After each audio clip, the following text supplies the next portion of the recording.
Hello, and thank you for your interest in the Phoenix College Phlebotomy program. This video will help ensure you have all the proper forms completed as well as documentation collected and formatted to complete your online application. Now, while there is a lot of documentation and work to do before starting, preparing everything in advance will make the application process much easier and helps ensure you do not have any errors or omission that would delay or reject your application. Make sure you use the provided sample phlebotomy checklist available on the website for reference. Here is what you need. You will need a copy of your high school diploma or GED. This does not have to be an official mailed copy. Your unofficial college transcript showing completion of prerequisite coursework HCC 130 and HCC 145 AA, or a written waiver from your program director. Note that a 3-credit HCC 145 or a 2-credit HCC 146 course can serve as a substitute for the required HCC 145 AA. You need your health and safety documentation form with copies of actual immunization records or laboratory titer results. A titer is a blood test used to prove immunity. Now, the items needed include proof of 2 MMR vaccinations or positive titer results for measles, mumps, and rubella. All 3 titer results must say positive or immune. If a titer result indicates negative, non-immune, or equivocal, then you must receive 2 MMR vaccinations. Proof of 2 varicella vaccinations or positive varicella titer result is also needed. History of chickenpox is not sufficient. The titer result must be IgG. An IgM titer is not correct. The titer result must say positive or immune. If a titer result indicates negative, non-immune, or equivocal, then you must receive 2 varicella vaccinations.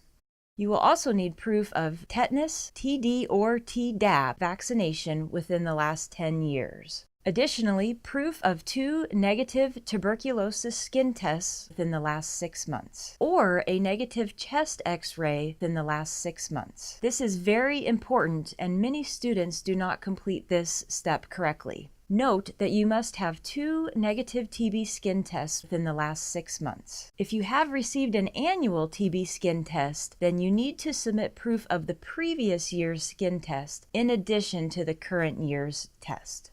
You will also need proof of 3 hepatitis B vaccinations or a positive titer result for hepatitis B, or you can fill out a hepatitis B vaccination declination form. Remember, at the bottom of the health and safety documentation form, the health declaration statement must be signed by an MD, medical doctor, a DO, doctor of osteopathy, an NP, nurse practitioner, or a PA, physician's assistant. This must have been signed and dated within the last 6 months. You will also need to provide a copy of the front and back of your current CPR card for healthcare provider through an American Heart Association approved training. The CPR card must expressly state BLS level, healthcare provider, or the new cards now say BLS for healthcare provider on the card. If the CPR card only says AED and CPR, then the training is not at the correct level. Also, a completely online CPR training is not sufficient. The training must have a hands-on component to it. Note that you must have signed the back of the CPR card, and the certification must be valid through the duration of the program. You will also need a copy of the front and back of your current Arizona Department of Public Safety Level 1 fingerprint clearance card. Applications can be obtained from advisement. Once you submit your application, it will take 6 to 8 weeks to obtain the card from the Department of Public Safety. The dates of the card must be valid through the duration of the program. A standard background fingerprint clearance may not be acceptable for the application, so verify that your clearance card meets the requirements of the Level 1 fingerprint clearance card. So let's now look at some of the common questions that students have in completing the application process. If you have only applied for your fingerprint clearance card, but you do not yet have the actual card, or you are still in progress with your prerequisite courses, you may apply to the program. However, applications are evaluated for completeness, so applications in which all required items are completed by the submission deadline will be accepted over applications in which items are missing or incomplete. Filling out the health and safety documentation form does not constitute proof of immunizations. A copy of your actual test results or medical record supporting the dates that are written on your health and safety documentation form is required. Again, this includes MMR, varicella, tetanus, Hep B, and tuberculosis skin testing. For the online application, remember that all documents need to be ready for upload as a PDF, JPEG, or other format. You can only attach one file per upload, so multi-page documents need to be combined to a single file.